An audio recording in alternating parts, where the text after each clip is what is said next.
Douglas. So, I don't know how to say... En français? Oh, d'accord. En français. Je sais pas quoi dire en fait. On a fait ça il y a des années. Après ça, j'ai arrêté de collaborer avec des artistes. Parce que je pense qu'on avait été assez loin avec Douglas et que c'était compliqué après pour moi de continuer à engager une conversation à ce niveau, avec ce niveau d'intensité. Et voilà, je pense que ça a changé beaucoup de choses pour lui comme pour moi. Je ne sais pas si ça a changé beaucoup de choses pour Zizou, mais pour nous, oui. Et ce qui a commencé le projet, c'était une discussion avec Douglas à Jérusalem, et en jouant au foot ensemble. On a eu cette idée en fait qu'on a commencé à parler. Ça n'avait pas grand chose avec le foot. C'était l'idée au départ d'imaginer un film où on suivrait en fait un acteur, un personnage qui traverserait une histoire en se désintéressant de l'histoire ou de sa factualité, mais en s'intéressant uniquement au personnage.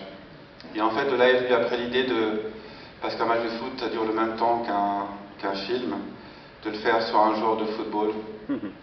Ça aussi parce que tous les deux, lui en grandissant à Glasgow et moi à Chirol, en banlieue de Grenoble, on a eu cette idée au même moment, dans les années 70, 75, quand on regardait le football à la télé, et tous les deux on s'approchait de l'écran de télévision pour voir ce que faisait notre héros.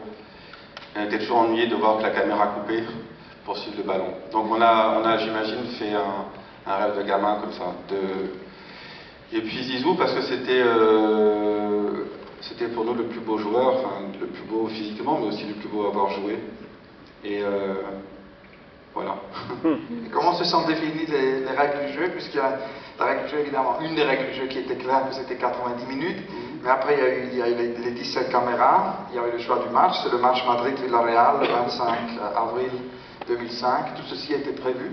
Alors au début, en fait, moi je voulais tourner au début, avec Douglas, on voulait tourner en hiver pour pouvoir en fait avoir la vapeur d'eau qui sort de la bouche, c'était plus spectaculaire, je trouvais plus dramatique.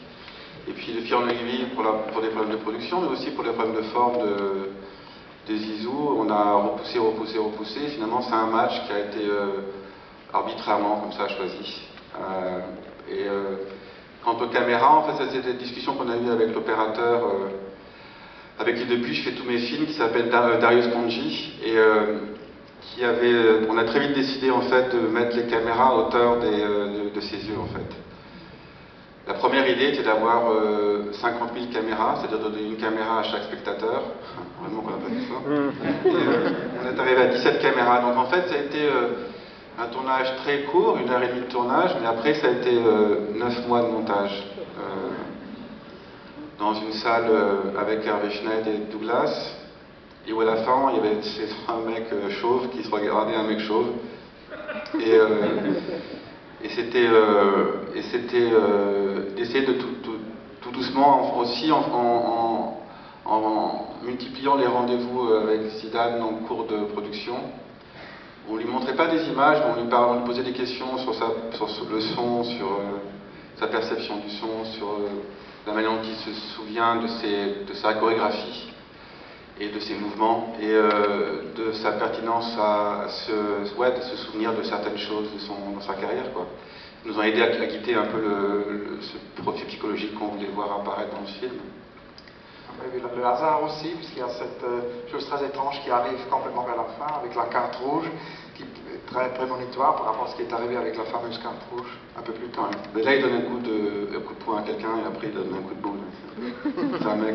Mais bon, voilà, c'est un grand monsieur et un grand personnage, et c'était un immense plaisir d'en faire son portrait comme modèle, il était génial. Et on va pas parler 3 heures, donc ça c'est...